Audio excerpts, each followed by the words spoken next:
Students, आप लोग सोच सकते हैं कि हम में से बहुत से लोग लाशों के ढेर पे रह रहे हैं। जी हाँ, लाशों के ढेर पे रह रहे हैं। उन एनिमल्स को हम अपनी रोज़मर्रा ज़िंदगी की अशिया में इस्तेमाल करते हैं। लाशों का ढेर यानी कोरल रीफ्स। कोरल रीफ जो है क्या है, इनकी फार्मेशन कैसे होती है, कोरल्स की टाइप्स क्या हैं, कोरल रीफ्स की टाइप्स क्या हैं, ये आज हम डिस्कस करेंगे। कोरल जो है ये बहुत स्मॉल एनिमल्स हैं, तो ये इतना बड़ा ढेर कैसे बना लेते हैं। कोरल जो है ये स्मॉल एनिमल्स हैं, लेकिन कई बिलियंस की तादाद में ये हर रोज़ पैदा होते हैं और हर रोज़ मरते हैं और एक ढेर बना देते हैं। ये मरते जाते हैं और एक ढेर बन जाता है, और वो जो ढेर है आयरलैंड की शक्ल इख्तियार कर लेता है, जहाँ पर लोग रहना शुरू कर देते हैं।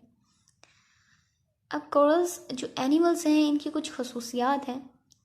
ये मैरीन इन्वर्टिब्रेट हैं जो कि क्लास एंथोजोआ का मेंबर है।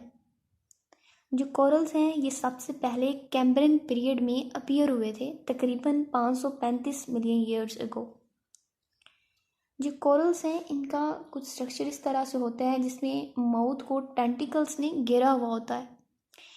जो कोरल्स हैं ये कॉलोनीज़ की फॉर्म में रहते हैं, ये ग्रुप बना कर रहते हैं, और उनकी कॉलोनीज़ में बहुत सारे एक जैसे पल्प होते हैं। ये कॉलोनीज़ की फॉर्म में रहते हैं और उनकी कॉलोनीज़ में बहुत सारे एक जैसे पल्प मौजूद होते हैं। हर पल्प जो है वो अपनी बेस से एक्सोस्केलेटन को सिक्रीट करता है, अपनी बेस से एक्सोस्केलेटन को सिक्रीट करता है, और इनका जो एक्सोस्केलेटन है वो कैल्शियम कार्बोनेट का बना होता है। इनमें जो रिप्रोडक्शन होती है वो सेक्सुअली भी होती है और ए सेक्सुअली भी होती है। ए सेक्सुअल रिप्रोडक्शन में बडिंग से होती है, बॉडी में एक आउटग्रोथ बन जाती है जिसे बड कहा जाता है। और सेक्सुअल रिप्रोडक्शन स्पॉनिंग किसकी होती है, इनमें स्पॉनिंग होती है। ये जो है मोनेशियस हैं, यानी मेल और फीमेल गैमेट जो हैं एक ही बॉडी प्रोड्यूस करती है। जो गैमेट्स हैं वो बॉडी से बाहर रिलीज़ कर दिए जाते हैं, और बाहर ही फर्टिलाइजेशन होती है और बाहर ही डेवलपमेंट होती है। जो इनमें डेवलपमेंट होती है वो इनडायरेक्ट होती है, यानी लार्वा की फॉर्मेशन होती है। अब ये हमने बात की कि एक ही बॉडी जो है कि वो गैमेट्स जो है रिलीज़ करती है, सो इनमें सेल्फ फर्टिलाइजेशन नहीं होती। क्यों नहीं होती? क्योंकि एक बॉडी जो है एक वक्त में एक ही तरह के गैमेट्स जो है वो रिलीज़ करती है, डैट्स वाई इनमें सेल्फ फर्टिलाइजेशन नहीं होती। अब ये खाते क्या हैं? कोरल जो है ये प्लैंक्टन्स को खाते हैं। Planktons are small micro organisms which float on the surface of water. ये स्मॉल फिशेस को खाते हैं। बास जो कोरल्स हैं वो अपनी ज़्यादातर एनर्जी और ख़ुराक जो है एक यूनिसेलुलर डाइनोफ्लैजिलेट है उससे हासिल करते हैं।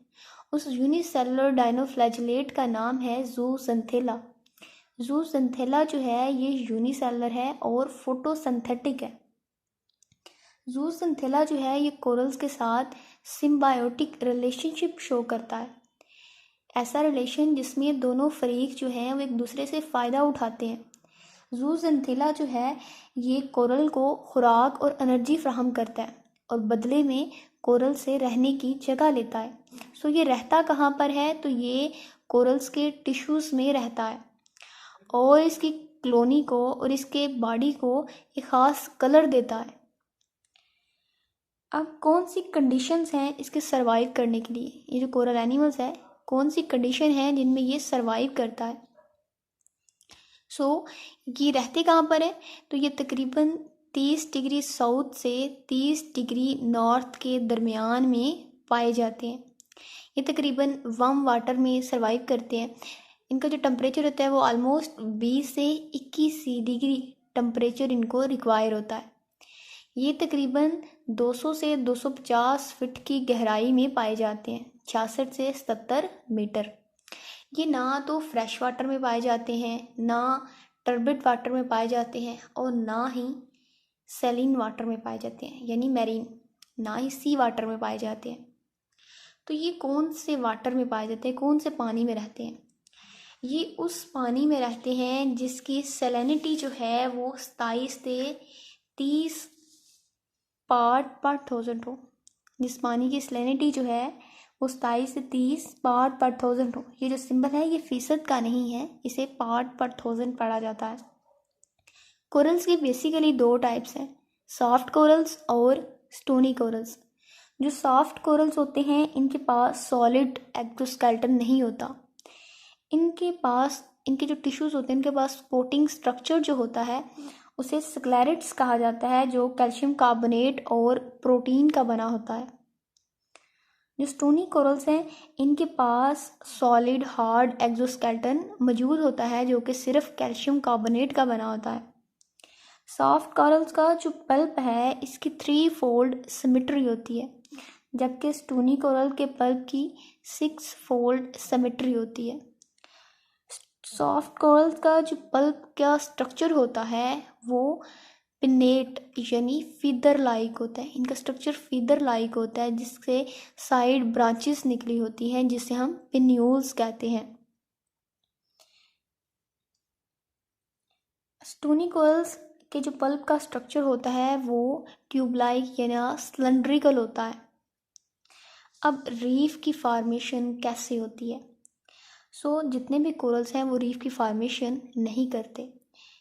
जो स्टोनी कोरल्स हैं इनको हम रीफ बिल्डिंग स्पीशी कहा जाता है, ये रीफ्स की फॉर्मेशन करते हैं। जो ज़्यादातर कोरल्स हैं वो अपनी एनर्जी जूज़ैंथिला से हासिल करते हैं, लेकिन सब कोरल जो हैं वो ऐसे अपनी एनर्जी से हासिल नहीं करते, जैसा कि हमने आगे भी बात की है। अब शैलो वाटर में जो कोरल रीफ पाए जाते हैं उनकी कुछ टाइप्स हैं। उनकी 3 टाइप्स हैं, फ्रिंगिंग रीफ, बैरियर रीफ और एटोलिस रीफ। फर्स्ट है फ्रिंगिंग रीफ्स। जो फ्रिंगिंग रीफ्स हैं ये लैंड मास के करीब पाए जाते हैं, यानी ये जो साहिल है, जो साहिल के साथ ये अटैच होते हैं, ये पानी के साहिल के साथ अटैच्ड रीफ होते हैं जिन्हें हम फ्रिंगिंग रीफ कहा जाता है। नेक्स्ट है बैरियर रीफ। ये जो बैरियर रीफ हैं ये मेन लैंड या आयरलैंड के साहल के साथ अटैच्ड नहीं होते बल्कि अलहदा होते हैं किसी लैगून से या डीप चैनल ऑफ वाटर से। लैगून क्या है? लैगून जो है ये एक स्मॉल वाटर बॉडी है जो कि लार्ज वाटर बॉडी से सेपरेट होती है, अलहदा होती है किसी नेचुरल बैरियर से। Small water body large water body से अलहदा होती है एक स्मॉल बैरियर से, उसे हम लैगून कहते हैं। जो बैरियर रीफ्स हैं ये जो है ये आयरलैंड या मेन लैंड के शोर से अलहदा होते हैं, सेपरेट होते हैं किसी लैगून से या डीप चैनल ऑफ वाटर से। इसकी एग्जांपल है हमारे पास ऑस्ट्रेलिया का बैरियर रीफ, जिसकी लंबाई जो है तकरीबन 1700 किलोमीटर है और उसकी जो डेप्थ है जो उसकी विड्थ है वो तकरीबन 48 किलोमीटर है, और जो चैनल्स हैं उसमें पानी की उनकी जो डेप्थ है वो 20 से 50 मीटर है। Third reef is called atolls reef.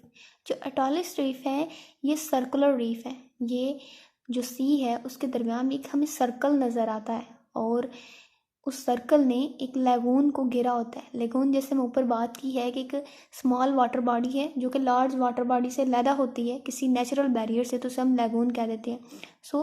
एटोलिस जो है ये सर्कल रीफ है जिसने एक लैगून को घेरा हुआ होता है, कवर किया होता है सी के अंदर।